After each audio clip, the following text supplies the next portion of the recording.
hit up the middle. In comes Benny Noka coming around third. He'll score easily.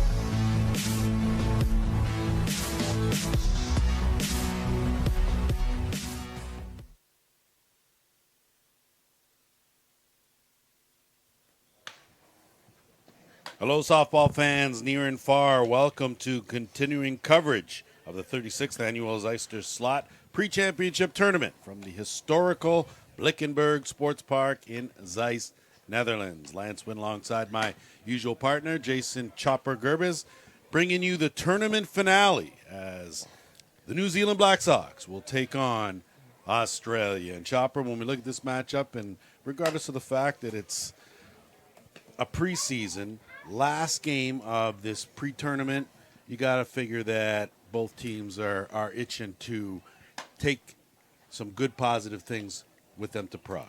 Well, they sure are, mate, and it's a big opportunity. It's great to be with you again on the mic, my friend Lance, and I love calling the games with you, of course. And, mate, it should be an interesting one. New Zealand look like they've got the number one lineup out there to me. Leighton Reed on the hill for Australia. That'll be interesting.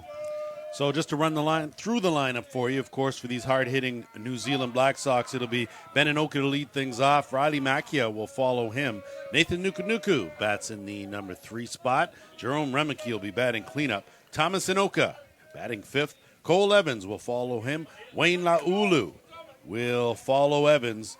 And Zane Van Lieshout will precede Teran Bartorillo. So that's your 9, and when you look defensively, and it's a good one for Team Australia, you've got Matthews, Patterson, and Bichel from left to right in the outfield. Todd Hunter is on the hot corner. Shales has moved from third to short. O'Byrne's at second, and Big Andrew Kirkpatrick at first. And yes, it'll be the youngster, Leighton Reed, with Nick Norton catching for him. So a good test. You don't tip off all your cards. You give your youngster in Leighton Reed a chance to work against some serious international competition, and it could be a win-win with the result not necessarily being the total outcome, if you understand what I'm saying to you, Chopper. Well, of course, and it is a game of poker, isn't it? We know that the World Championship starts only 4 days away in the Czech Republic, and they will hold their cards close to their heart, but they'll also want to execute quite a lot of things here, and I think we're in for a great matchup here today. So this here, a good matchup with Reed against Ben Inoka. Of course, Ben, one of the supreme leadoff hitters in the game of softball, and he continues along with a number of Inokas to set the record book and set the standard for the way the game is supposed to be played.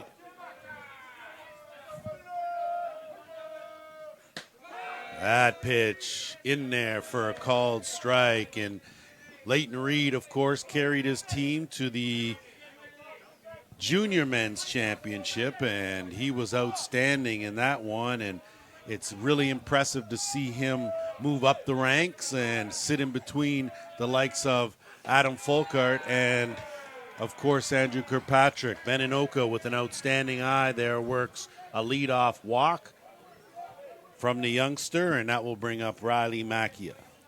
Well, the interesting thing here, you talk about Leighton Reed getting the start here, or getting named in the Australian Steelers senior team. He's fresh out of the junior program. So is it a little early? We know he's got pace. We know he's got rotation on the ball, but mentally, it's a big step to the top shot. And I think that's where this is really helping him in this situation. And I think the way the coaching staff arranged the day so that you had, obviously, with Andrew Kirkpatrick pitching the first game, then you went to Adam Folkart, now you're going to Leighton Reed, just to sort of tie everything in. So that's in itself. It is indeed, and it's great to have that experience in that Aussie Steelers. Macchia with a slap off the top of the glove. Shales will barehand it, not in time. Not even, I'm surprised that he even got it over there with a chance, but that's an infield single for Riley Macchia, who just punched that just over Todd Hunter's glove at third for a single, and 2 aboard now for Nathan Nukunuku. Well, I tell you what, it's going to keep them on their toes out here, especially the umpiring crew. Jens Jakobsen behind the disc, Patrick Royals at first base. Adrian Devena is the second base official. Matthew Tommerk is at third base. So the Black Sox already with something going on here, and these are the kind of situations that a young pitcher benefits from. He may not feel that way at the moment, but this will be something that he can carry over. And I assure you, at some point in time, there will be a collision between New Zealand and Australia in Prague. Well, they tend to find each other on the big stage at some point in time. Of course, there wasn't any bigger than the grand final last trip in 2015, or of course 17, of course, up there in Whitehorse. So two great ball clubs, two great nations. Well, I tell you look around this ballpark and you just on this diamond alone, and you feel privileged the amount of ability, as that's a good bunt laid down, goes through the legs of Leighton Reed. That's going to score one run. Runners are going to move up, and a good job there by Nuka to take second base on the play. So good, solid bat control leads to a run. Goes right through the wickets of Leighton Reed. Riley Macchia slides in safely at third. Nuku will end up on second base. So I'm going to have to saddle that with an E1. It's one of those ones where it's definitely an error. It didn't even touch his glove, though, and you never know what the official was going to do. And that's why I'm not the official scorer, yeah. but I think we both are aware that, it's at least a glove-on situation. At least a glove-on, exactly so. So Jerome Remeke now will step in, the big man with two ducks on the pond here. 1-0 lead for the Black Sox. And Reed comes hard outside corner for a called strike. Interesting, just looking at New Zealand's running game in that last play. Obviously, bunt up the middle. They've showed something different offensively was one, but Beninoka doesn't break stride from second base and moseys on home, as well as Markia all the way from 1 to 3 there. Once again, another New Zealand base running clinic was put on there. As you see off a bunt through the 5-hole, how does Nathan Nuku turn that into a double? Exactly. An RBI double. Well, in the end, it was actually the center fielder, I think, that picked up the ball. He ran all the way in there and picked that ball up because the other fielder's gone to the corners. And Nathan Nuku was only about 2 strides to his left, and he was like, I've had enough. I'll put my hands up here. I'm amazed at what transpired. I mean, as a good, healthy cut from Remeke, but he fouls that one back out of play. So interesting to see how this unfolds with the youngster in the circle. And it helps when you've got a veteran like Kirkpatrick over at first base to trot over, have a little chit-chat with you and roll back. He's been and seen every situation almost imaginable on the diamond. And Remeke sitting in there again the other way, and that one will lift up and foul.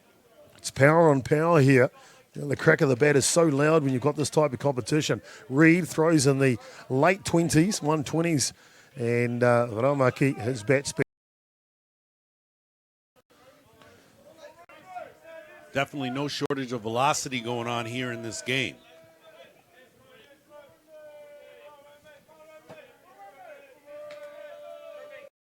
And he couldn't hold up on that. Yes, he did go around. As Remeke with a good at-bat doesn't end in the result he wanted, but at the same time saw a lot of pitches. So that'll bring up Thomas Inoka with 2 men aboard here, and I've only got 1 away here. Of course, yes, just the strikeout there. We got the walk first, and of course then the single, and then I'll just bump that between your legs. Nathan Nuku double right. rubber your eye. So. double RBI double that didn't leave the infield. So, and a swing and a miss. So a good pitch from Reed. Not able to catch up to it was Thomas Inoka, and we'll reset and go do it one more time. Interesting to notice here in New Zealand, the first 3 batters in the lineup going to the short game, next 2 full swinging. So changing the strategy partway through the innings. Reed took some off, a good nibble off that corner, good movement on that ball. Well, he's working hard, Reed, on the mound. He knows he doesn't want to give up any more runs here this early in the contest. Australia do have some movement in the bullpen already. Harrison Peters is up warming.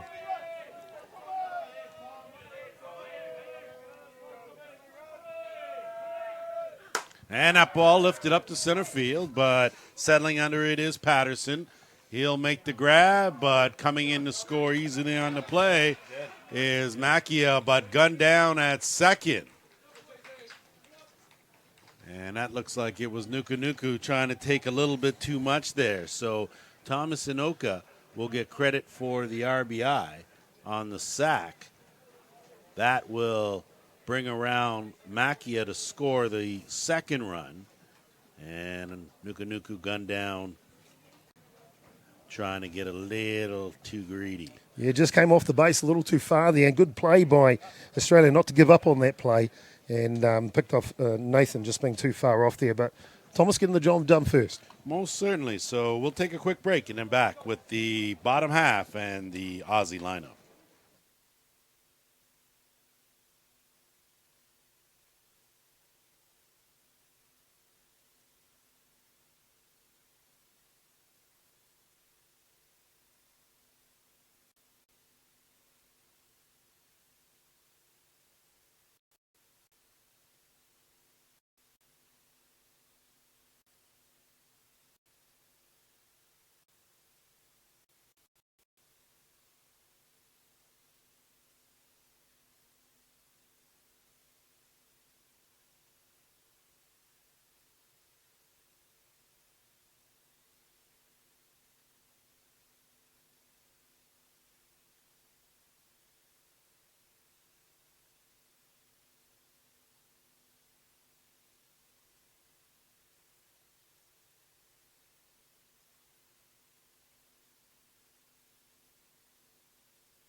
Back here for the home half of the first inning. Set the lineup for Team Australia. Hayden Matthews will lead things off, followed by James Todd Hunter batting second. Nick Shales is in the 3-hole. Andrew Kirkpatrick's batting cleanup. He's followed by Brendan O'Byrne. Batting sixth is Nick Norton. Josh White is in the 7th spot. Kalen Bichel will be batting 8th. And Scott Patterson will be batting number 9. That's the lineup. Defensively for the Black Sox, it'll be Thomas Inoka, Ben Inoka, and Riley Macchia out there from left to right in the outfield. Tyrone Bartarillo on the hot corner. Cole Evans at short. Nathan Nuku at second. Jerome Remicke at first. And Nick Hayes will be throwing to Zane Van Lieshout. Well, Nick Hayes, hard right-handed thrower coming out of the Wellington region of New Zealand, and we've seen him grow in stature over the last few years, especially mentally. We know he physically is an abled pitcher, but his real asset is his pace. See, early on, Nick Hayes, of course, threw a beauty of a gem yesterday, and in a tie game with South Africa, 23 strikeouts. He had pinpoint accuracy, did everything I think he was supposed to, and I think that regardless of the end result being a tie, that Nick Hayes really solidified himself as the team ace and go-to guy, and I think that that's going to carry over to Prague, and it should be a good thing.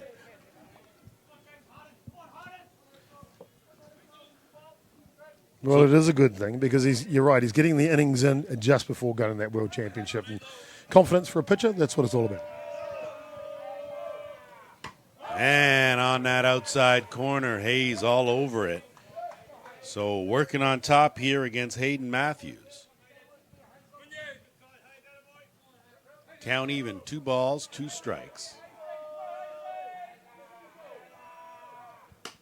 And Hayes again nibbles on that corner, doesn't get a bite, and that'll run the count full.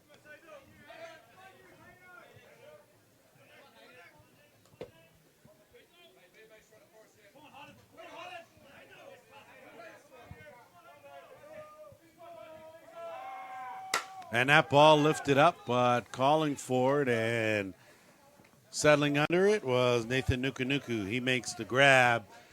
Not too far in the outfield, kind of in no man's land for the first out of the bottom of the first.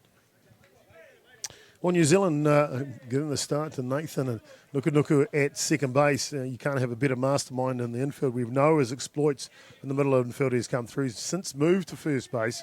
So I guess giving them option here, allowing Raumaki to take the field at first as well. Well, I think at this stage of the game that Nathan's going to probably be utilized in a number of situations that are probably going to best benefit the team. And with his expertise and experience, that means he could be anywhere on that diamond. So I think regardless where he is, he's going to be a benefit to the younger guys, and talent-wise, he's going to be benefit to the coach and staff. So James Todhunter now steps in, and he's a guy that has no shortage of international experience. Been running these ropes for Team Australia as well as working the ISC loop. So these two have seen each other on numerous occasions. Hayes nibbling on that corner again, didn't get the call.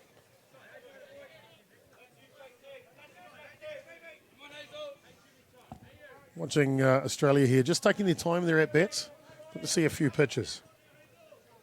Good to see. No need to rush into anything. You want to get as many quality at bats as you can heading into Prague, and I think that's where we're at. And this, of course, being a tournament where there was no championship final. So the idea here is to work the kinks out, okay? Get a rhythm going. Get your pitchers comfortable. See how you're setting the roles for guys. Those are kind of things that are going to be very important going forward when you head to Prague. That pitch is in there for a strike. Todhunter had a notion, couldn't pull the trigger. Well, there's that velocity again from Hayes. Just a heavy drop ball, that outside edge. If Hayes stays focused, he's going to be a real problem for a lot of teams.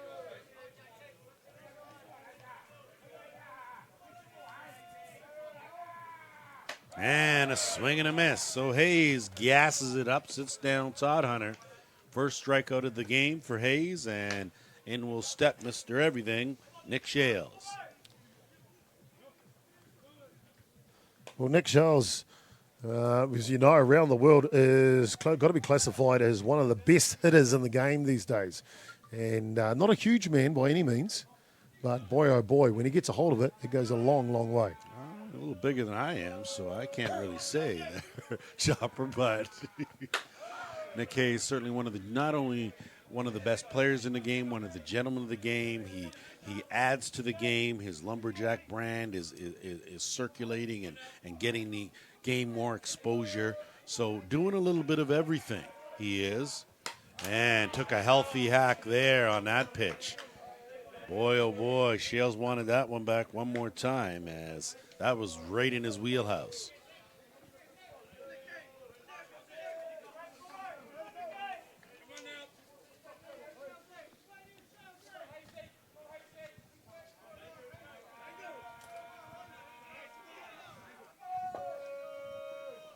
Going with the rise ball, tried to get Shales to chase that. Been known to be a little susceptible to chasing that rise ball out of the zone on occasion, but not this time around. Nick Shales a little too focused and had a good cut at that, fouled that one back. So a battle ensuing here between these two, understandably so, world-class pitcher, world-class hitter. Well, the interesting thing, I think, with Nick Shales is that he's always been a very talented ball player. But now mentally he's just growing from strength to strength. We saw at the last World Championship in Whitehorse where he really, really executed well. They're going to check that. Did not go around. Had a notion, pulled that back just in time as Hayes almost lured him with that outside drop.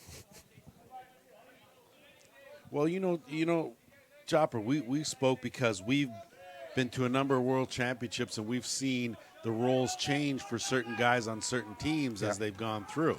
And that ball's driven out and deep, but not deep enough. Riley Macchia, right where he should be. So the scouting report, top notch. That'll do it. 1, 2, 3. Down go the Aussies. We will be back with the second after this.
Back here at the Blikkenburg Sports Park, Lance Wynn, Chopper Gerbis, heading into inning number 2. It'll be the Black Sox leading this one 2-0. They'll send Cole Evans, Wayne Laulu, and Zane Van Lieshout to the dish to face Leighton Reed.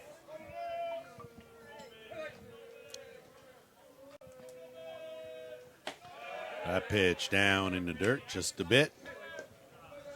Well, we talked about these players making the transition between the junior program and the senior program. Well, no one's been there longer at a very young age than Cole Evans. He named in the Black Sox at the young age of 16. And we've seen his progression. It actually did take a while for him to become good at the senior level, but now at the young tender age, around about 21, 22 years of age, he's playing like a senior player. Well, and it's funny you say that because you bring up Cole Evans like he isn't a prime example. The issue is we've seen Cole Evans on the world stage so long. It's like he's already a man in a man's game. Mm-hmm. And now you just look at him and go, oh, yeah, it's Cole Evans. What? Before you were like, look at the youngster. But now you forget he is a puppy as that's a hard two-hopper. Nick Shales over the first in time made that look easy. 6-3 on the putout on a good hard hit ground ball, but nothing doing as that'll bring up Wayne Laulu. Oh, Wayne Laulu's got to be the crowd favourite for sure. Every time he comes to the ballpark. Oh, he's everybody's favorite. Are you kidding? Come on. He just puts a smile on the face, doesn't he? Exciting to watch at the bat. That's the big part of his repertoire, if you like, ask me. And he's got no problems taking the good with the bad, and that's the big thing. He never takes things too seriously that are going to affect what's going on. And he'll always acknowledge a good play, and he's a gentleman and very respectful of the game and the guys that play it. And I think that translates a lot because, boy, oh boy, when you deal with these guys on a regular basis, whether it be in their country or in yours or wherever, man, when they're the same, those are the guys that you want to be around on a regular basis. Yeah, those are the guys for sure. In the hole here, 0-2, has some work to do against the youngster Leighton Reed.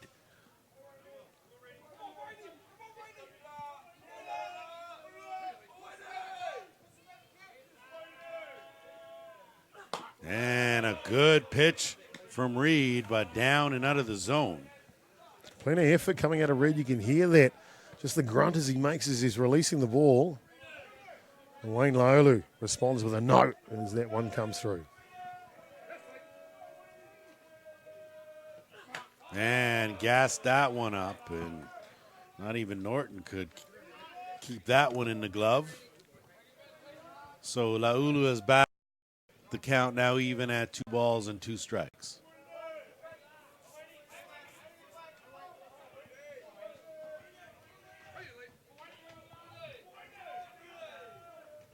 And just got a piece of that, did Laulu.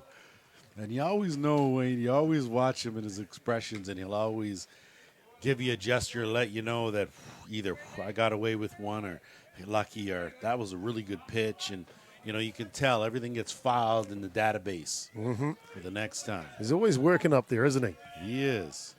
And that ball undercut, lifted a mile high, but settling under it and making the grab was Patterson out in center field for the second out. Good contest there. The youngster Reed winning that one in the end, and but quality at bat from Laulu for sure. That'll bring up the catcher, Van Lieshout, with his first plate appearance here against Leighton Reed. Been interesting, Lance, this week. We stayed in the same hotel with Australia and New Zealand, so we got to see them quite a bit in and out with breakfast and things like that. And, the good thing I love about this game, they might be competitors and warriors on the field, but off it, they're all just gentlemen, aren't they? I have said that, and I think that's what makes some of the time away from the people we care about a little easier to bridge when you come into contact with guys that play this game and are away as well. So the similarities are you have something mutually in common, but to talk to these guys, to know that these guys a lot of times hear the things that you say about them and what they think and that sort of thing makes a big difference, because a lot of times we're sitting here really giving you our side and our perspective. As you see that ball lifted up, looks like Matthews is there, and he is to record the final out. So some hard hit balls, but none of them found a hole. 1, 2, 3, down go the Black Sox. We're going to head down to the bottom of the second after this.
Back here for the bottom of the second inning, 2-0, the Black Sox leading the Aussies. It'll be Andrew Kirkpatrick, the cleanup hitter, followed by Brendan O'Byrne and Nick Norton, the scheduled 3, to face Nick Hayes. And not often you see a veteran pitcher batting cleanup in international competition. That tells you a little bit about what this guy can do at the dish. There's not many players that can go both ways here, and Andrew Kirkpatrick has proved it over the years, a senior player now, who was tempted out of retirement, of course, for this trip, and made captain of the team. He is a legitimate hitter and a legitimate world-class pitcher. Well, I think his team and his nation needs him, and I'm glad that he answered the call, because that sure brings him back as he fouls another one off, and better be leery down the lines with the short fence. Andrew will go the other way, and sometimes those foul balls will come screaming at you. We have the safety of the confines here, but not everyone does. So heads up, make sure you're paying attention to the game. Took something off, it did Hayes. I've got a count of 1 ball, 2 strikes. Mm-hmm. Now, I don't have an official clicker, so I can't make any promises, but I can only make guesstimations.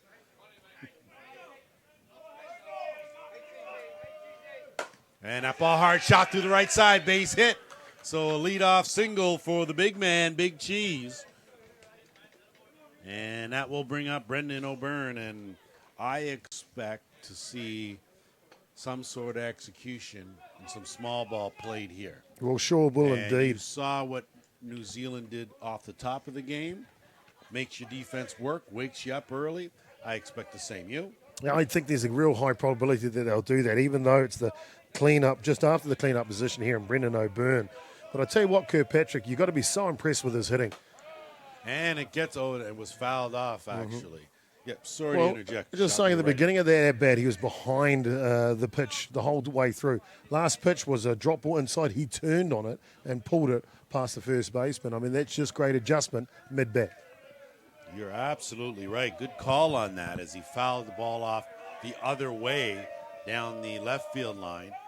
And then all of a sudden gets a good hard drop and yanks it through the hole on the right side. Well, some early testing time for New Zealand now. In the bottom of the second, so the coin flips here. That's, of course, if O'Byrne can get the ball down. Hayes cruised through the first, 1, 2, 3. And this time he's all over that corner for a strike. I like Hayes' demeanor. A little bit of his body language. Usually he would be getting a little frustrated right now with the run. He is calm, cool. He looks focused, and I think that bodes really well. We're watching him closely. Okay. And a good pitch, good hack. Just underneath that pitch was O'Byrne.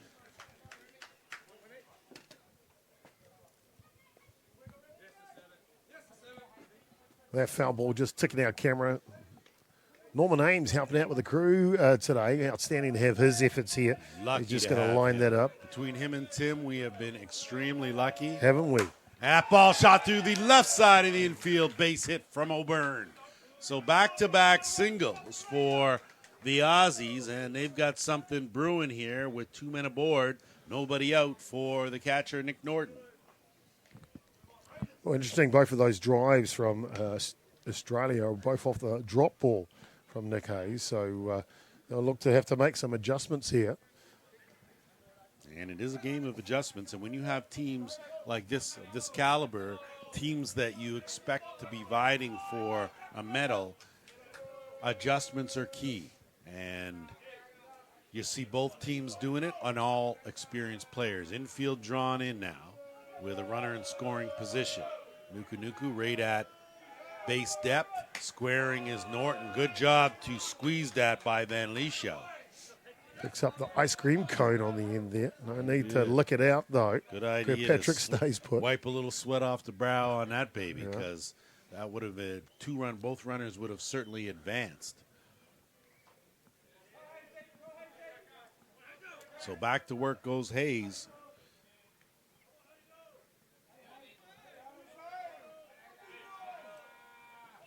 Squaring was Norton and missing up on the rise ball. Of course, still no outs here.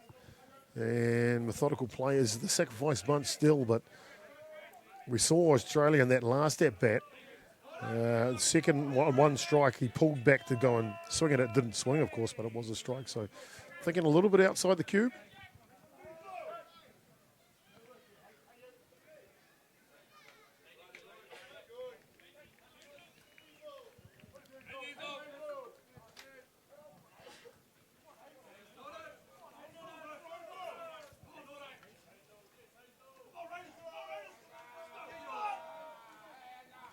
And a swing and a miss. Good pitch.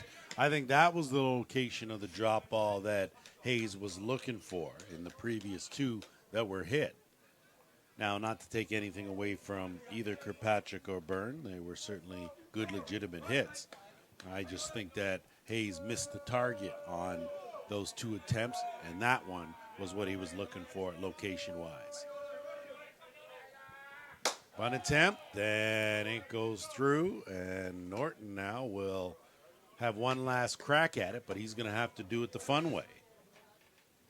Quality hitter, Norton. Very capable, of course. We talk about them maybe thinking a little bit outside the box in their selection or strategy offensively, Australia. It's a bit of a change from their stock standard play, if you like, and it's got to do with the new head coach, I think. And a swing and a miss. So outstanding sequence to come back by Nick Hayes. He gets Nick Norton to swing through for strike three, a big strikeout. And that will bring up Josh White, the designated player. Well, the coach for Australia is New Zealand native Kerry Johansson, but he's really applied his trade coaching-wise since he's moved to Australia. Predominantly been in charge of the women's game of recent, but now made the switch to the men's program. He's always been one that's a bit of a mastermind when it comes to trying to pull the wool, the carpet under your feet. Well, pulling that carpet and the wool and a whole bunch of other things is a New Zealand specialty. So if you've ever played against a New Zealand team, you better make sure you are going 100% from the first pitch to the last out, or you are in jeopardy at any point in time of losing. And that's just a fact. And that's speaking from a Canadian that has witnessed it, seen it, felt it, and knows it. Yeah. So that's just the way.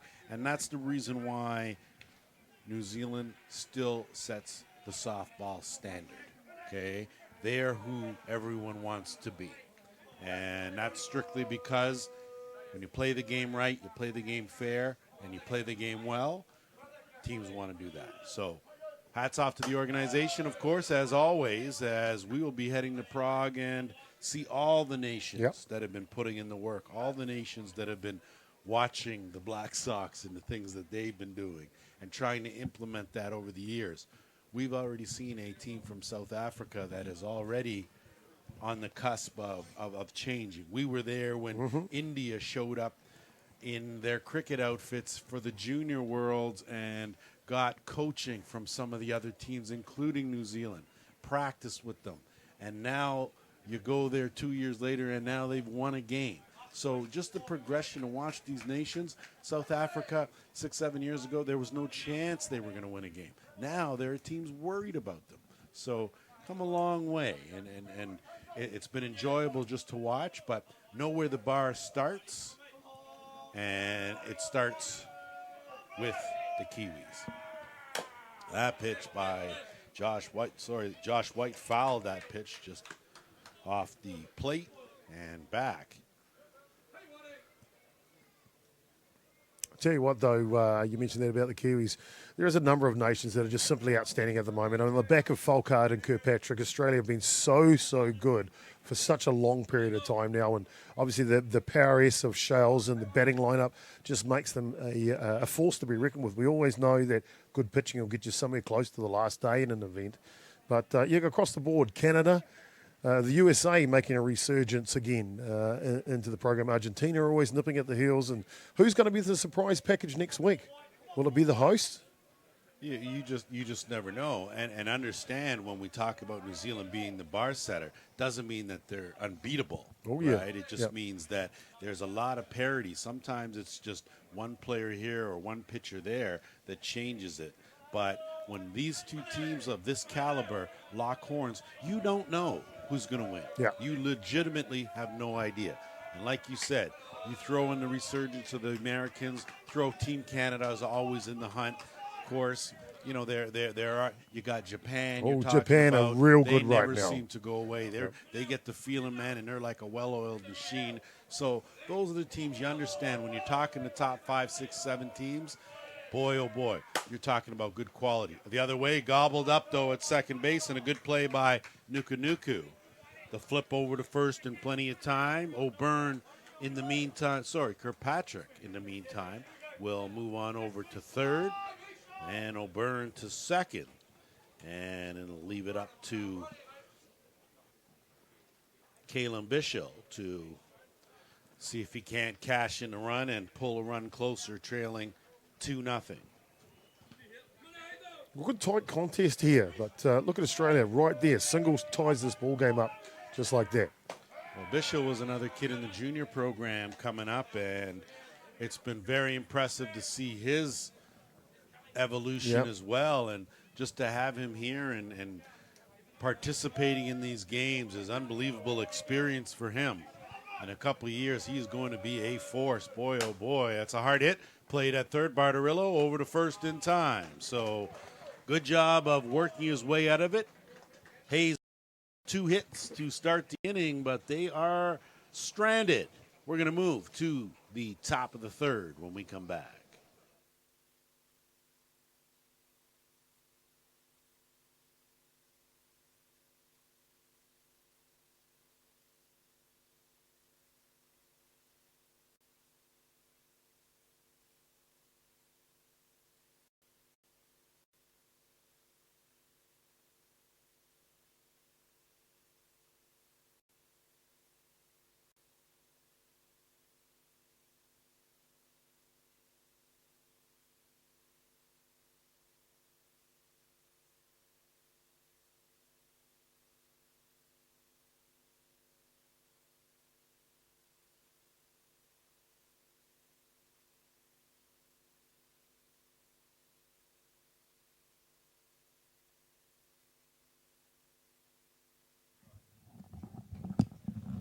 Back here for the top of the third inning. Lance Wynn, Chopper Gerbis. Ballpark Broadcasting. We will, of course, be in the house in Prague for the entire duration. We will take you from the first pitch opening ceremony right to the gold medal game. And when we look at this event, of course, as it will be the 9-1-2 for the Black Sox here in this inning, we, of course, Chopper, need to take some time to thank some of the people that put this tournament together. And boy, oh boy, there was such a lot of work involved. And I've got a list here with starting, of course, with Christina Grasfels. She has been, sorry, that's Grafstall. She has been the heart, soul, and glue. That ball, though, line to the gap in left center. It's going to go all the way to the wall. Bartarillo will be in with a leadoff stand-up double. And starting this one off with a hit. New Zealand matching hit for hit, and it'll take it back to the shop in Beninoka. Well, Bartarello just going with that pitch on the outside edge, not trying to do too much, and dunking it into the fence. So you have someone like a Christina Grastal doing above and beyond things to help get these teams here. You are good enough to lure 6 international teams, including 3 of the top 5 in the world, to come here and enjoy your hospitality. It has been unbelievable for myself and Chopper. We have had a fantastic time and love the way you guys represent yourself and the things that you do. Helen Vander Mazen, of course, she's the chair of the Phoenix Club. Got to thank her. Tanike Mulder, definitely in charge of catering. Yes. Koos Romels, Koos, our man. We have to thank him. He practically, technically built this place. He sure did. And he's doing it above and beyond. A one hopper played over at third by Todd Hunter, over to first in time. So good job. Knew he didn't have a whole lot of time with the Speedy and Oka there. Got it to first. And outstanding base running will bring Bartarillo over to third base for Riley Macchia. Sandra Advocat, the groundskeeper, of course. Groundskeeping wasn't tested as it was yesterday. My, oh my, the torrential downpour washed this diamond right away. Yeah. And the saving grace was the fact that the other diamond is all grass. So hats off on them to be able to get things playable. As you've got these guys here working towards a big tournament, you were able to keep this one here on the go. Everett Archtenberg, as well as Mateus Archibald. We want to thank you two. Mateus, my man, thanks for getting me at the airport, getting me here safe. I appreciate that. Hard working. Thank you for that. Everyone seems to be doing above and beyond. Pak Dahan, first organizer ever in this game in the 36 years. Christina Grasdahl has been involved in this tournament the entire 36 years. Yeah, that's an amazing feat, isn't it? Unbelievable. Heart and soul is in the game. She just enjoys the people and passing on the passion for the game. Well, I tell you what, we sat down with her, Lance, and had a chat to her about what is this tournament about? You know, what makes the Zeister slot so attractive to players to come back every year? And she says, look, it's just the way that people care. They care about it. They have the barbecues that they share at the end of the evening. It's a festival of softball, and you can see in her eyes, it's the game she loves. Chopper, no other place will your team get a package and bundle of meat and a grill, and they tell you over the course of the day, you go up and cook your own meal, sit together as a team, you play together, you eat together, you sleep together kind of deal. That's the way a team's supposed to be heading to the Worlds. Nowhere else. And I'll tell you, Mark Sorensen, the head coach for New Zealand, his number one reason for returning to this tournament is that and the camaraderie. And that's what it was about, as you see Riley Macchia swing through on that rise ball for strike 3. And with 2 away now and a runner on third, it's going to be up to Nathan Nukunuku to try and cash that runner. So there's a lot of things that go on, and you're so right, and she gets very emotional talking about it because it's so near and dear to her heart. Of course, Peter Caldery, of course, have to thank him for everything that he's done. And, yes, that's a good connection to Hopper, but no problem over there for O'Byrne. And opportunity squandered for the Black Sox on the 4-3 putout to end the inning and the threat. 2-0 in favor of the Black Sox. We're headed to the bottom of the third.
Back here for the home half of the third inning. Black Sox leading this one 2-0 over Australia. And I mentioned first Buck Dahan, and only because Puck was sitting in a wheelchair beside me the first game I was doing, and I had no idea who he was. And him and I got to talking later in the clubhouse, and I got a whole big story and found out who he was, and you know, him and I have been buddies ever since. So I'm all thrilled about the fact that I was able to meet the original organizer of this tournament, and look forward to the possibility of one day coming back again, because this city of Zeist is like a city I've never known. Leonie Bernice, the organizer of the Bat Boy camp. Of course, we have to thank her, and I know that there may have been some people that were missed, and I think what we want to do is over the course of now and through some of the telecasts in Prague, we want to make sure that people know what transpired here and who put in the work and how beneficial it was for these teams. I'm curious, Chopper, to see how these teams will fare at the Worlds, having played some warm-up games so close heading into the Worlds. I do too, and it's going to be exciting. And just, I guess, to finalise off on those lovely volunteers that have put this tournament together, it's just been a complete privilege to be in here with them, to work with them. First time ever they've had live streaming from their event. It's never, ever happened before, and a lot of hard work went in behind the scenes to make that possible. And, sometimes it's just what softballers do. You just make it happen, and it's a long way to come, but you know what? It's the best job in the world, and the hospitality here is some of the best that we've experienced around the world, and it's just a complete privilege to be involved with a group like this. Scott Patterson, his first look at Nick Hayes, he goes down looking, and there's one away. Take it to the top of the shop in Hayden Matthews, followed by James Todhunter. And you're right, Chopper. I mean, to come across the globe and have the hospitality not be what it should is very disappointing. Luckily, that is definitely not the case here. Good change-up from Hayes. Haven't seen a whole lot of those from him. But, you know, when you walk through the streets are unbelievably clean. Not many people drive. It's a lot of bike riding and walking. It's an unbelievable, refreshing kind of atmosphere coming from someone, of course, who's from the city. So, you know, and I think you would agree with this, because you and I have been traveling together, that, you know, everything we've seen and done here has been enjoyable. Well, we know that the bright lights of Amsterdam attract people from all over the world. But you know what? Deep inside this country, there's something special. And it's a special place for sure, isn't it? Zeist is one of those in the world. Nick Hayes had a notion, wanted that corner, didn't get the call. May have been just a little bit outside to Matthews. Of course, Hayden Matthews, one of the mainstays in the Australian lineup. He, of course, can hit for power at any time. And a good eye there as Hayes goes to his second, what I believe to be the second changeup he's thrown here in this game. Yeah, I think that's something that he's been working on for a while now, and that is the ability to change the pace a bit more. And we know he can break the radar clock, especially get a speeding ticket if he was on the motorway, but you can't rely on that all the time. World-class hitters are going to eventually catch up to it. Well, I think you're right, and we had that discussion throughout this weekend about pitchers that have good velocity, and that's great. Everyone likes velocity, and probably help you with the bottom tier teams, and you'll be able to blow them away no problem. Yeah. But when you get up to the top 8 teams, there's guys, they can all hit that. Okay, it's about what else, what tools you have in your arsenal. What other pitches do you have? If you can change speed, that is so dangerous. So I know there's some pitchers that, as they get older, would give up a little bit of that velocity for the ability to put another pitch in their back pocket. Oh, so, yeah. Yeah, you look at those old veterans, Darren Zach, and they had like about 5 or 6 change-ups in the back pocket. So back-to-back strikeouts as Matthews goes down. Good job by Nick Hayes. He has recorded 4 strikeouts up to this point, and he will face James Todhunter now. Todhunter, one of the strikeout victims, the first strikeout victim in the first. Hayes starts him off with a good hard pitch, just missing in the outside corner. So the only other game going on, South Africa, Netherlands, to wrap up this pre-tournament. Hayes comes in this time. Count now 2-0. Gotta say, I've been really impressed with the crowds here, Lance, in the Netherlands, because softball's a niche sport in the Netherlands, of course, but the following it gets is pretty decent, and a couple of the crowd that I've had a chance and pleasure to talk to are actually quite knowledgeable in the game as well.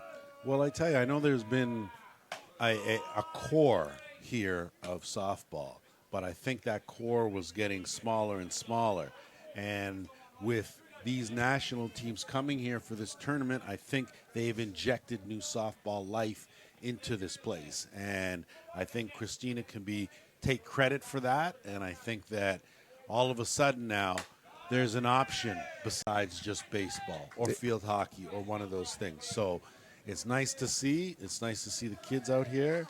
It's nice to see all these smiling faces. It's just been a pleasure to be around and in this environment.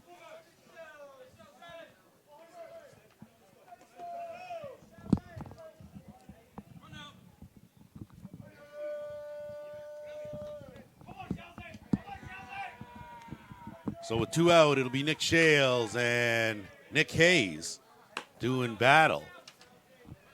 Todd Hunter, of course, looks like he walked, and that's just the first free pass issued by Hayes here in this game. Lumberjack logo took a big rip at that. That's why he wears that shin pad, because I think he fouled that one right directly off it there. I think I got a little bit of Van Leash out behind the dish on the ricochet. Everyone getting a little touch-up. Well, he's got one of the toughest jobs in the business for sure. And it's not just about catching Nick Hayes, it's about catching overall, period. Toughest position on the diamond for sure.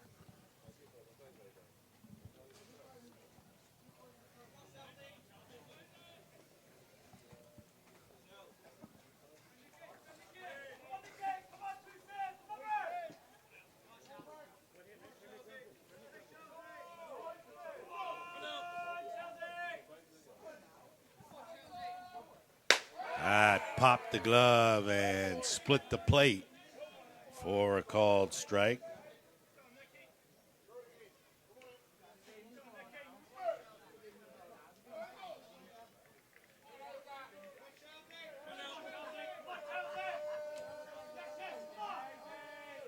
And brings that one in. So Nick Hayes mows down Nicky Shales to end the inning, striking out the side. No runs, no hits. A runner left aboard. 2-0, New Zealand. Back with the top when we come back.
Rolling back here for the top of the fourth inning.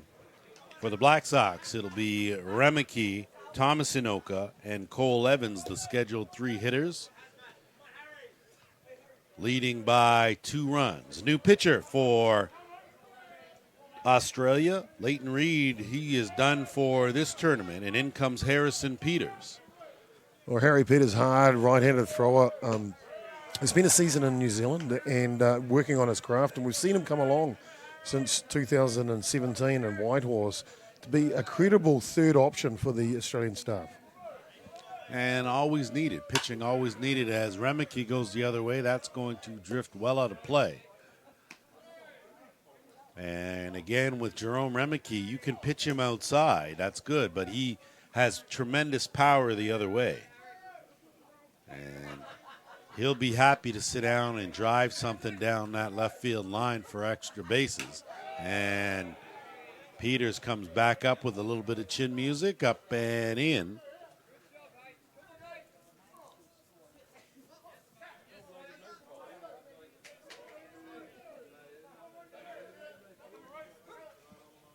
And this one gassed up, but framed well by Norton, but no picture in it as it's a called ball.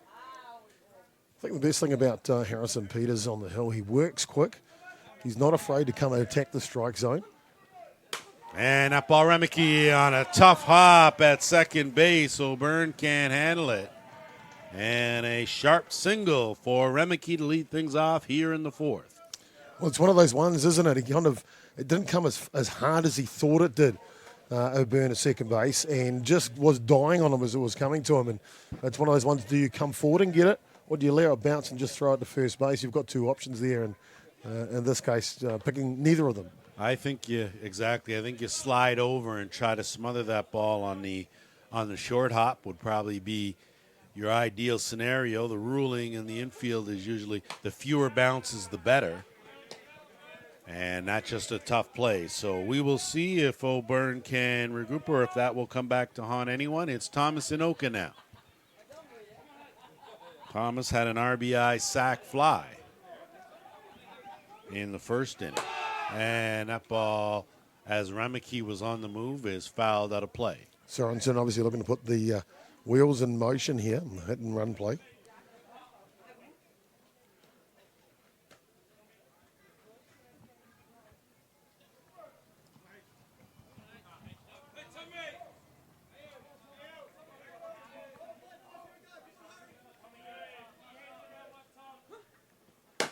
That's a hard one. Chopper charged by Shales. Flip over to one, and not in time to double him up, but that's a heck of a play from Nick Shales. You talk about cool under pressure. That backflip as you're running towards first base to flip it 2 second is no easy feat. So the force is out on the 6-4 putout. Thomas Inoka will end up at first. Nick Shales is out on the play, and that'll bring up Cole Evans, the 22-year-old veteran. That's right. Cole's 22, but he's had 15 years of international experience.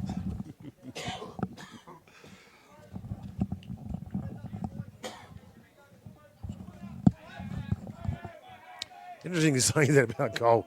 But you know what? That play by Nick Shales, that's the type of player he is, because that's a tough play to make to even get it there. But it's also one of those very low percentage plays you can make. There's a real high probability he boots that and throws it into the centre field. And then the way New Zealand play this game, that's an extra base. But he's not afraid to make those plays. Well, you know what? You're not going to teach that. You're going to teach your defensive player that it's probably a good idea to go for the easy one. This one, 1, 2, they do it. So the 4-6-3 inning ending double play put on display by Nick Shales and the Aussie defense. No runs, 1 hit, nobody left aboard. A clean through for the 4th. We're headed to the bottom when we come back.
4, 5, 6 here in the bottom of the fourth inning. Australia trailing by 2 runs. They'll send up Kirkpatrick, O'Byrne, and Norton. Nick Hayes still in the circle for New Zealand. Had a 1-2-3 first, struggled a bit in the second, but still didn't surrender anything. Kirkpatrick has tough hop. Nuku not able to regroup. Almost stayed with it enough to knock it down. But those are the chances you take. I said about the more bounces, the fewer bounces, the better. I think Nathan was very deep in the hole there at second, and that allowed for that extra bounce. And you don't know what you're going to get with that. Well, that's part of it, I suppose. It's not very often you see that off the glove of Nathan Nuku. He'll be thinking ahead to the next play, though. He'll have put that behind him already. Well, he's already trying to figure out how he's going to double things up. Yeah. As you'll see Kirkpatrick, he will head out for a pinch runner.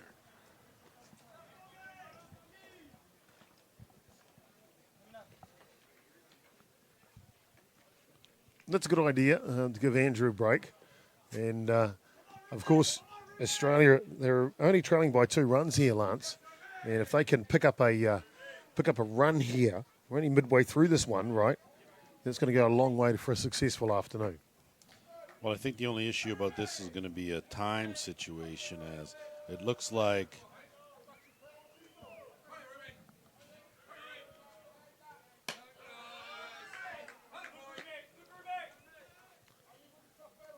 Hey, still working hard here. Looking to use both sides of the plate. We see Joe Hansen, the head coach for Australia, still working the signals, trying to see if he can't think of something different.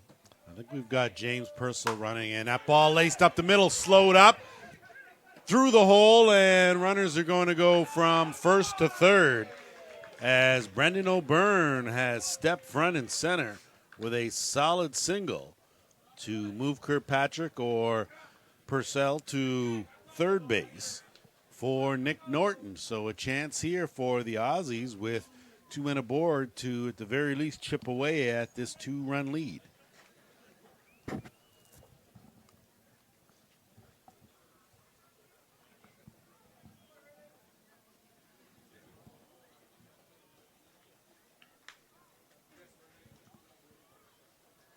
So a bit of a conference there on both teams' parts just to regroup, get an idea of where you'll be going in this situation. We know that there are a number of different defensive strategies and little tricks that you can use if the runner goes, and that's on both sides of the coin. You could send that runner halfway looking to draw the throw and bring the guy from third down and hope there's a play there, run down, he holds, and the run comes in. Good teams know how to handle that. Or you could be straight up on a steal and try to beat that second baseman to that bag. So interesting scenarios put forth here when you've got runners on the corners. Well, this would be exactly what both Australia and New Zealand will want at this stage, getting into the World Champs, to be tested in this environment because of all of those options. That one outside corner on Norton for a called strike. Norton struck out in the second.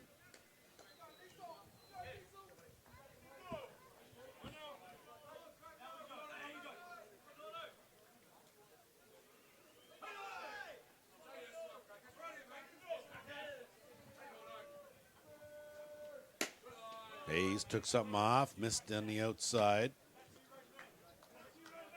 So Norton being very selective up there, which is always a good thing. It's a perfect time for quality at bat, isn't it? No outs here. Trailing by 2. 2 in the corners. And rise ball runner goes, slides around the tag beautifully. So an outstanding job by O'Byrne with youthful speed. Swipes a bag straight up. And now there are runners in scoring position. Tying run is at second base. We have a 2-2 count to Nick Norton. Well, you see there, head coach Johansson just not afraid to send the runner in that situation. And that's chopped just foul.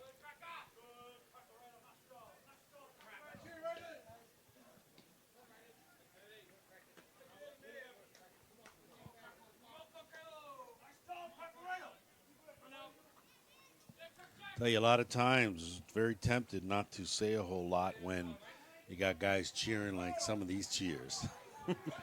These guys say some things I've never heard. That pitch, she fouled straight back by Norton. And I think Norton just used a lot of arms on that. Yeah. Didn't get a full extended swing. He sure does. Well, he's having a great at-bat here, taking plenty of pitches as Norton taking his time. 2-2 count still. I think it's important sometimes, you were talking about being able to hear the crowd or hear the players. Sometimes the best commentary is exactly that. Took something off, half-hearted, up the middle. It's knocked down by Nuku. One run's going to come to score, so it's going to be a base hit by Nick Norton on a good piece of hitting. Well, interesting call here, Lance, before we go too much further. Cole Evans' shortstop's coming up the middle to try and make that play, and O'Byrne collides with him as he's heading towards the ball, and they're going to bring the umpires in here to see if there's an obstruction on the play. Well, that's a very distinct following the ball on the scenario, so you might very well be right. The previous game that you did with South Africa and Denmark, there was an obstruction call as well that resulted in a run being scored. Well, it's one of those things where you want to just get it right, and I think in this case it's quite interesting. The umpire's explaining it to the pitcher and whoever. You want to be talking to either the captain or the coach. That's simply as that.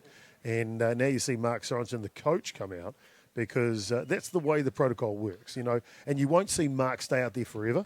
It'll either happen or it won't. But you want to give those guys the privilege to speak rationally, ask the point, and get a description of what happened. Well, you got to go to the top, and that's where it starts with the coach. And when you talk to New Zealand, you speak with the coach first. That's the way it is. And your players will tell you, players will tell you the same thing. Things go through coach, and that's the way it is. And there's a reason why he is the coach. So, I mean, it's always gracious for the umpires to give an explanation to the players. Sure That's is. great, but you're going to have to give that exact same explanation to the man in charge. I guess the thing in this situation is definitely was contact with Cole Evans. We could see that for sure. He got knocked onto his haunches there as he was trying to go to the ball. The question is, would he have got to the ball?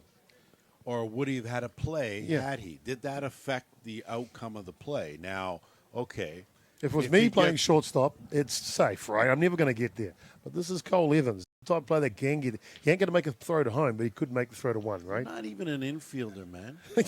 Not even Hey, an infielder. the catches in the field, thank you. No, not where you practice. We're not talking about practice, okay? It's not practice. I'm not talking about practice. It's the game. That's right. So it looks like, no obstruction. What's no obstruction? Okay, we're going to leave that one alone, okay? No obstruction, no collusion, done. Sorry, Jim, no politics on the air. No. I apologize for that one. So it'll be Josh White now with runners on the corners. And a one-run game, 2-1 here, as the Aussies have cut the deficit in half with an RBI single from Nick Norton. Josh White here trying to do the same, and I don't know about you, but I have him trying to get something down, moving that runner in scoring position, seeing if you can't work the D to maybe cash that run in somewhere somehow.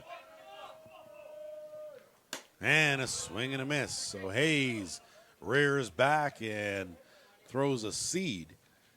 It's in there, a swing and a miss.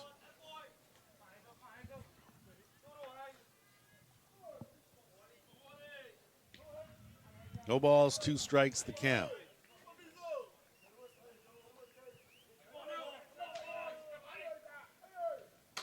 And up the ladder goes Nick Hayes.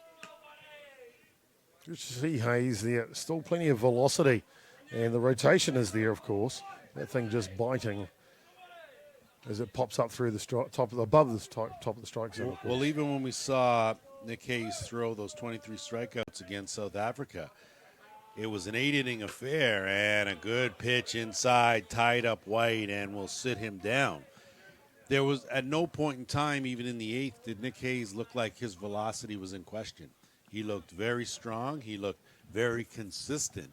And, of course, now we are Looks like we're going to have a pinch hitter. And no, we won't have a pinch hitter. It is Bichel. But I think a good time for a bit of a conference with one away. And runners on the corners one more time.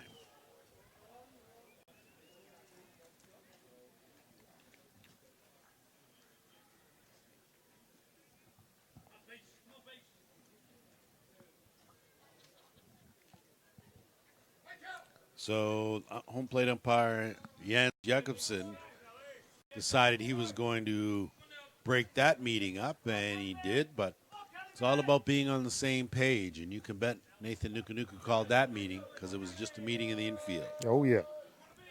Well, it's important that they're all working together, isn't it? And they're all on the same page. Vital as Hayes comes down to Bichel. Bichel grounded out to third base to end the second inning.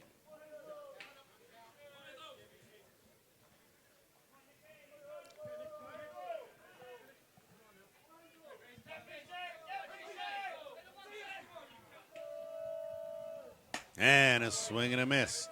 So a good mix as you see Hayes down with the drop ball. Then he comes back with that riser that's sort of mid to up. Trying to use everything in his arsenal here. He knows it's important. Try and retain the lead for New Zealand this deep into the ball game. Came back inside, tried to clip that corner, didn't get the call.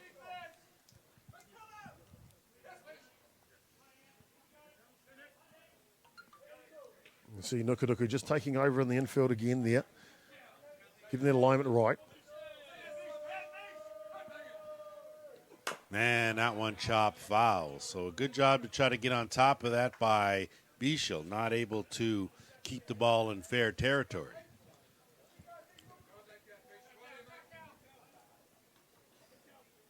So a good battle here, the youngster against the veteran in Nick Hayes. And you can see when Bichel is up there, he's choked up just a little bit.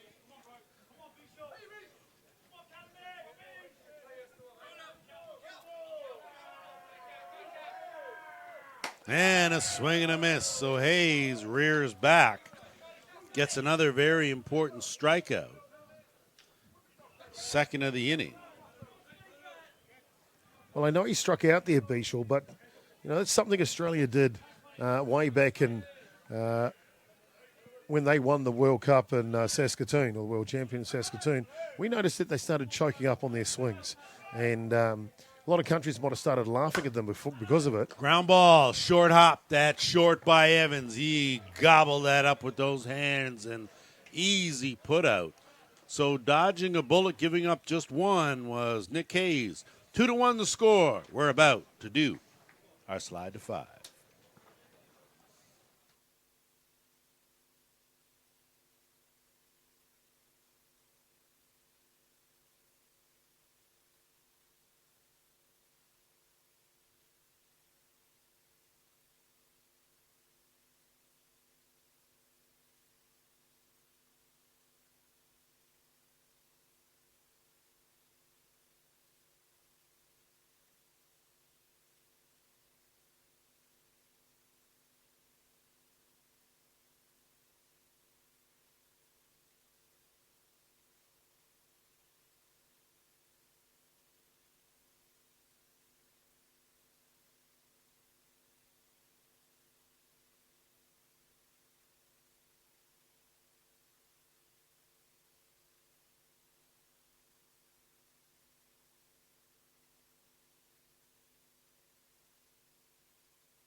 Top half of our slide to 5, it'll be Laulu, Van Lieshout, and Bartarillo.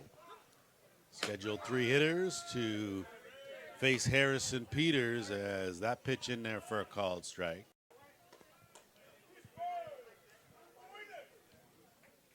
Well, Harrison Peters, you look when he's on the mound, his eyes are intense. That pitch must have come zipping diagonally across the plate as the call was a strike. 0-2 to Laulu. And that got Wayne. I'm hoping that was off the end of the bat and not off a bone. And judging by the way, I'll tell you what, it makes the same sound, my friend. well, I know, but I tell you, if Wayne Laulu goes to first base, he must have got hit because he would never leave otherwise. Oh, no. And listen, it can still, I thought it may have caught the knob of the bat and his hand, if you know what I mean, the way it sounded. Yeah. He took that and shrugged that off. He's coming back here, and you know what? He'll come back and not ask a single question about it either. Well, listen, I don't expect any other kind of reaction from him except, I mean, that's not even an owl. So they're saying that it went off the bat. That's Must what have, they're saying. maybe off the shoe there, right? That's what they're thinking. I thought it was if you turn the bat to hit it, it went and you know it's pretty. You could try that 100 times, maybe hit that once. I'll tell you what, a good buddy of mine, Glenn Roth, back in New Zealand, we're at a tournament in Wanganui back in the days when I was playing. He did one of those, turned it into a triple. I don't even talk. I already told you. I saw an RBI double, didn't leave the infield. Okay, didn't know there was no errant throw. No. So I just know that Lauli's just a little bit out. Tremendous power, but for his bat control, that was the call there. He just didn't act like it hit him at all. So either way, battled back here, 2-2 the count. And look at that. That's a drive out to right, but sitting there waiting was Bichel on a rope hit by Laulu out to right field. One away for Van Lieshout.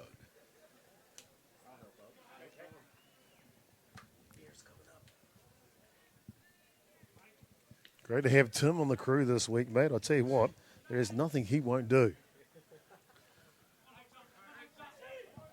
I'm going to leave that alone. I have officially stepped back and stepped out of that. Okay. No, he's been great all week. He's been helping out. He's been some colour commentary. He's been great on the has. switcher. And now he's taking care to make sure that we're not going to get dehydrated in here. That ball is lifted up into the alley. That's going to go all the way to the wall for extra bases. It's Van Lieshout putting the brakes on at second and a one-out double on the play as Kirkpatrick over to cover. So a hard-hit ball finds its way to the alley in left center. Good to see. Van Lieshout, good job of legging it out. Good to see, all right. Good to see Kirkpatrick back into the ball game. Jet Wright came in to run from him in the last innings there. But you see his experience to cover that base in that play where the outfitters or the middle infield's going to go out. And that just goes to show his experience and how valuable it is to bring him back out of retirement. For sure. Definitely a good call on their part. One away now, and it'll be Tyrone Bartorillo here with a chance to answer for that run they gave up a half inning ago. 2-1 game, favor of the Black Sox. That pitch inside gets away, and easily trotting over to third is Van Lieshout. So with nobody out, with one away, Bartorillo has a chance here to give his team a little bit of a cushion. So we're talking about volunteers now, and you haven't brought anyone up. I know you're feeling a little threatened by your job because someone comes in and they're a little better switcher, or they have a better idea about angles, or they can fix stuff quicker, stuff like that, Chopper. But listen, it's got nothing to do with that. I tell you, we like you still, okay? It's got nothing to do with that. Norman Ames is one of the most handsomest guys I've ever met, and it's intimidating to be in his presence only because of that fact. But it's been amazing the work that he's done. It was great to have him in colour working together with him today earlier. And then, of course, now the video switcher just picked it up just like that. Just like that. Unbelievable. And we are lucky and blessed to be in the booth and joined by the glue that keeps everything here together at the Zeister slot as that pitch is lofted up. Shales fighting for it. Got this one this time. So a good job by Nick Shales to record that out, and that's a big out as he went just on the other side of the fence. That's an exceptional play. Nick Shell's having to go a mile to his right-hand side, getting all the way to the fence, reaching over and almost tipping over one of those beautiful Heineken bottles at the same time. Unreal. And you know what would have happened had that occurred? Yeah. All been pandemonium. So as we're here with Christina Grafthestall, as I get that out, we had just finished talking about you, and you can't go anywhere. We have a seat for you, so if you would please sit down. We're going to wait for this half inning, and we'd love to have a quick chat with you just about some of the things that we've been talking about. You're already here, and everyone around the world watching knows you are, so you just can't go anywhere right now. You just can't go anywhere there's because just nothing you can people do. want to hear your lovely voice. That's and we're going to get a correct. chance to do that in the innings break. So we're going to be looking forward to that. One of the most loveliest ladies in the whole of Netherlands, that's for sure. She is, and I'll tell you, you can't tell her what to do. No, That's you for can't. sure. No, sirree. She's giving out instructions left, right, and center. Listen, when you're the boss, you're not just the boss sometimes, okay? You are the boss all the time. Well, that pitch was a nibble and a half, and Harrison Peters wanted that. Well, you know what? She always speaks the truth. She does. And what? Is that supposed to hurt our feelings, Chopper? Are we supposed to be mad at that? How could you be mad with anything that comes out of her Are mouth? you kidding? That is too bad. That one is chopped foul by Ben Inoka. And you probably couldn't have a better guy at this situation than Ben, as that insurance run looming large as we get later and later. Again, an hour and a half time slot. So these two teams, man, and you know these two teams will battle till there's no light left. They sure will. And that pitch is a call out. So a big strikeout for Harrison Peters. No runs, one hit, a runner left stranded, and it could be a big one. We've got a 2-1 ball game. Stick around as we have got the tournament organizer here. And Christina, we would just like to know, how long have you personally been involved? 36 years in this tournament. How long have you been involved in? All in doing 36. this? All 36. So tell me, what has been the biggest challenge for you This year? this year? Because this year, of course, like no other year, you've got a whole entire tournament of international teams, 6 teams around the world, and they're all getting prepared for what will be the biggest event that they've ever been to in their lives, a lot of them, and they've decided to stop here first. So tell me what has been different this year as far as preparation goes and some of the hurdles that you've had to sort of get over in order to be here. So, It was, well, not that different from the other years, just more. right. Well, I tell you, the main thing that a lot of the players say is that the history. So you've got a couple of coaches that have played in this tournament before. They understand the importance of the camaraderie, and you have to promise everyone that you're going to bring back the meat and that the teams are going to have to cook their own meal. So I'm putting you on the spot right now, and you're just going to have to commit, okay? We will think it over. Okay, I understand. And you know what? When it comes to the boss, I figured that's exactly what you were going to say, so that's fair. Listen, I really appreciate you being here. We love your hospitality. The beer's been excellent. The food's been outstanding. But more importantly, you guys, the volunteers, and everyone that you've had helping you and that's under you, we really want to thank you. We've come a long way, okay? So you've done nothing but put smiles on our face, and we look forward to telling everyone about all the great things that have occurred here, and that it would be in their better interest to go to Zeist and get that package of meat and barbecue it with the team and have yourself a good time. So thank you. They would be very welcome, any time, any year. But what's difficult for me is I seem to be the one to get all the credit, and there's so many good people behind me that I'll tell you, don't get what they deserve. We listed off a whole list of volunteers. We were just lucky enough to get you here in the booth. We know that no one person could put something like this together, but there has to be an anchor. Okay, so thank you very much. You will see me again for sure here. We'll be there. And I look forward to it. So thank you very much, Christina. You're welcome. So back to action here as it was the top of the shop for the Aussies and Hayden Matthews. And maybe you can get me caught up, Chopper, on a lot of what occurred. We are very lucky to have Christina up in the booth and be able to give us her insight.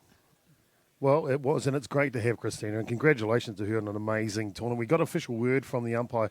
It is going to be an hour-and-a-half match. There was about 7 minutes to go at the beginning of this inning, so if it's not a quick one here, then we'll think that's probably going to be the shot here for these two nations as they head march off to the Czech Republic. So one away here for Todd Hunter as that one from Hayes goes low.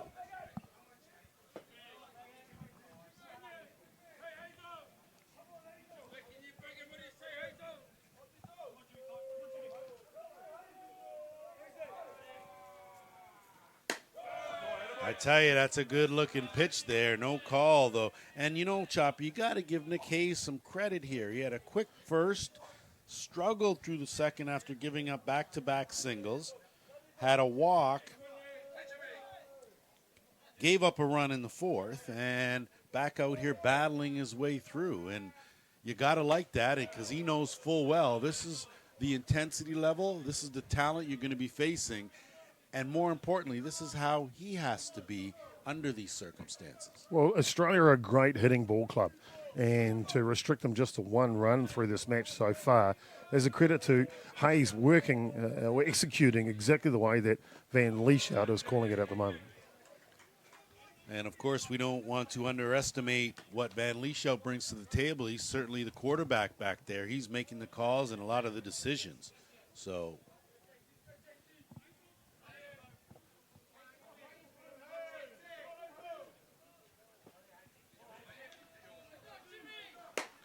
that pitch, thought that may have caught the inside corner, but we have great seats here, but not the best vantage point to decide where the corners are at. No argument, of course, from Hayes as he does a good job of remaining composed. Todd Hunter works a one-out walk, and it'll be Nick Shales. So the meet's here, and I think this is going to be the do-or-die scenario for the Aussies. Either they are going to be able to tie this game up, or that's going to be it. Tying run on first base. Nick Shales, one of the best all-rounders in the game, up the middle, base hit. That may find the gap. No, closed in, runner's going to have to hold. So Todd Hunter holds at second base. A sharp single from Nick Shales. And with two runners aboard, it's the big man, Andrew Kirkpatrick, now that will step in. He only has a single. Reached base and scored on an error in the fourth. 1 for 1, not too bad. Right scenario, right here, right time. Well, the good thing about Kirkpatrick is he's managed to get onto the ball and pull it to the right-hand side both times. And with a runner at second base, that has got to be huge if he can achieve that feat again. So I think a good time as you're going to see potentially not sure if it's going to be a pitching change or if there's just going to be a bit of a huddle and timeout to settle Nick Hayes down just a bit and maybe have some words of wisdom from the coach. Well, it's an opportune time, and we're very blessed with the New Zealand side to have great coaching staff and Mark Sorensen and Daryl Marino, two superstars.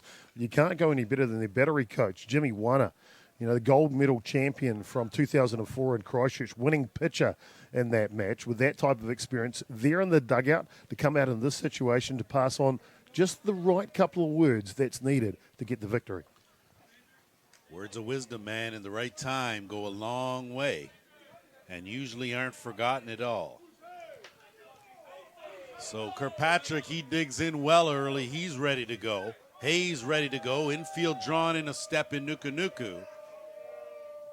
And Hayes' first pitch swinging was Kirkpatrick, and he's not playing. Well, he can swing it for sure. A little late on that one is Kirkpatrick, but we saw him make adjustments before to come early, but with that type of powerful swing. We saw two balls fouled hard down the left field line before yanking a single through the hole on the right side. Hayes took something off. Beautiful pitch in there, first strike. So there was a good time for that pitch. Well, it's all about evolution, and there's a pitch that Kirkpatrick has never seen from Hayes before as he just floats that one and freezes him. Kirkpatrick in the hole here. And a swing and a miss. So a big strikeout from Nick Hayes as he goes to the money ball, the rise ball, and sits down Big Cheese. So it's going to be left up to Brendan O'Byrne now to keep this hope alive, trailing by a run, 2-1. Well, that'll call time from Nathan Nukunuku. He knows O'Byrne's hit 2 hits today, one to left and one to centre. He's looked good in there all day, O'Byrne. And now Nukunuku want to make sure we've got the right strategy here to get that last out needed. You're right. 2 singles and a stolen base. He was left stranded at second in the second, then left stranded at third in the fourth. Has himself an RBI. He's all over the stat sheet. And you're absolutely right with the tying run at second base. You can bet that Nathan Nukunuku wanted to make sure that everyone understood the situation. Exactly. And where you're going if the ball's hit where.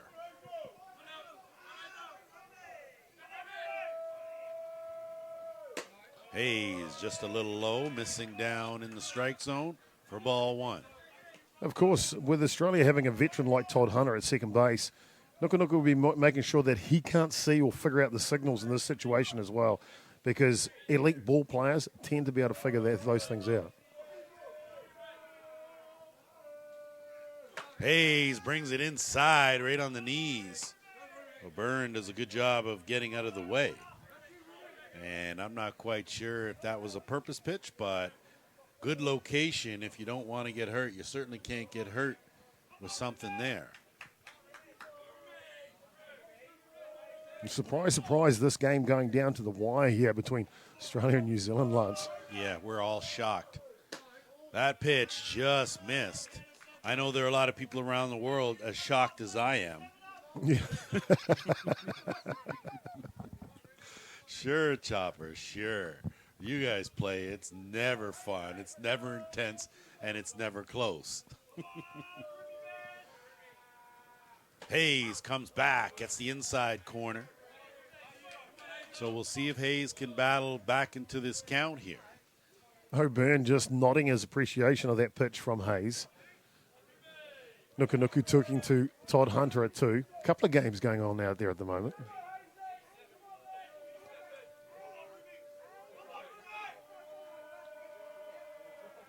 And a swing and a miss, big rise ball. So Hayes gets back in the count with the riser. And now they're going to have another quick conference here with the importance of one pitch. Well, I think it is part of what we're saying. I think Todd Hunter is being real efficient out there, and they just want to make sure that he's unaware of what the pitch is. Nick Hayes just turns around after sharing a smile with Todd Hunter. He's saying, hey, stop it, would you? You're both quit your cheating. Yeah. Okay, stop your cheating. Stop it. All right. Okay, already.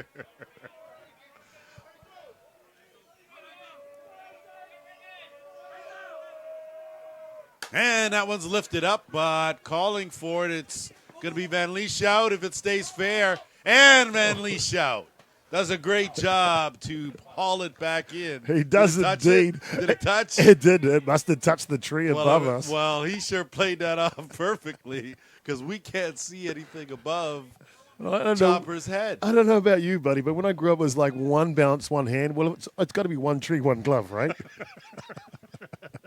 You can't blame Van Lieshout trying to grab that one. You got to try a little something every single time. So a reset here as one strike away is Nick Hayes. Took something off, ground ball, gobbled up, but in foul territory. So Bartarillo did a good job there. He was going to make sure one way or the other he was coming up with that ball. Bartarillo's been one of those guys late in the matches defensively to pull off gems on third base. We saw the last out of the grand final against Australia off Kirkpatrick's bat. Went to Bartarillo there. Quick shot to him too. Just safety with the glove. So couldn't be better. Ring man in the corner if you like. Heck of a ball player in Bartarillo for sure. Another player that's a pleasure to watch on the diamond. So back to work here goes Hayes and O'Byrne.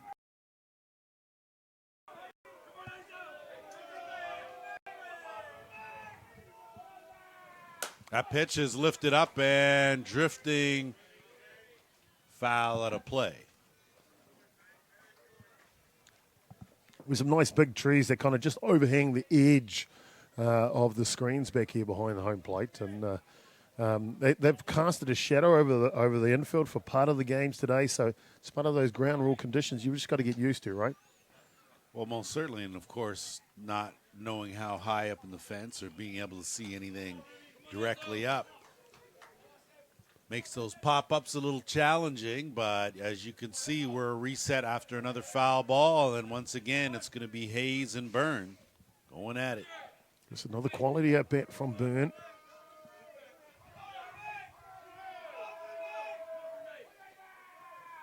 And a called strike 3.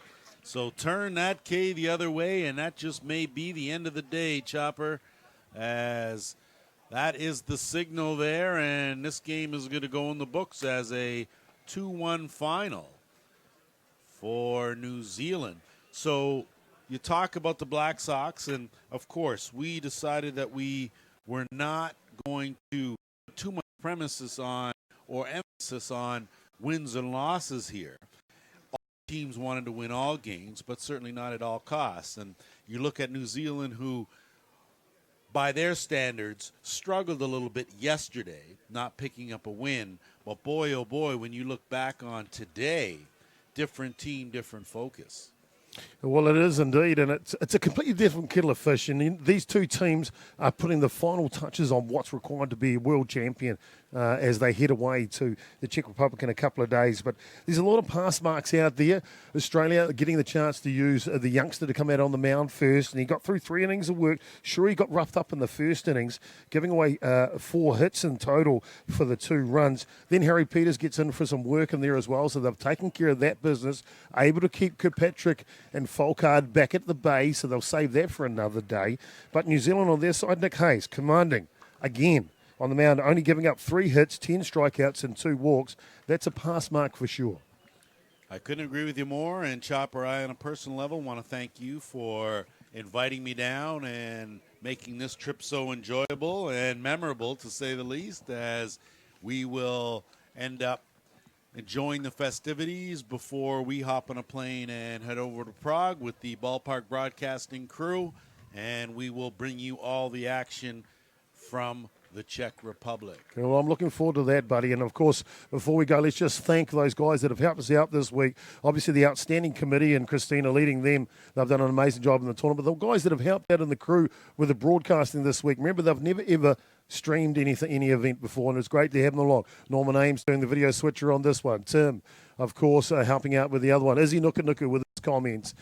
Peter Calder, having him in there as well, having fantastic to get some of the local knowledge into the broadcast to bring it out to the rest of the world. We thank you for your volunteership to this great event, the Zeister Slot, the 36th edition, and we thank you guys for having us along here. It's been such a great event and a great time to be involved here at Zeister Slot and Zeist as we sign off.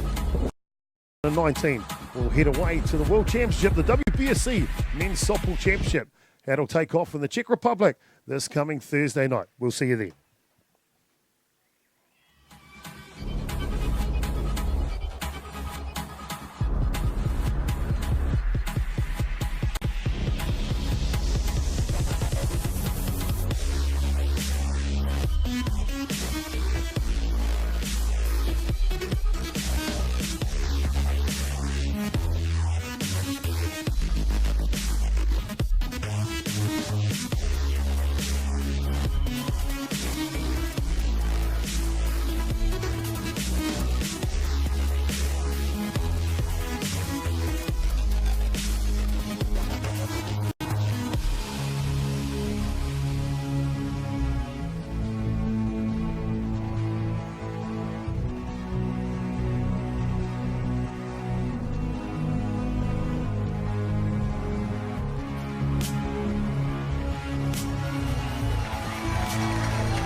Hit up the middle. In comes Benny Milko coming around third. He'll score easily.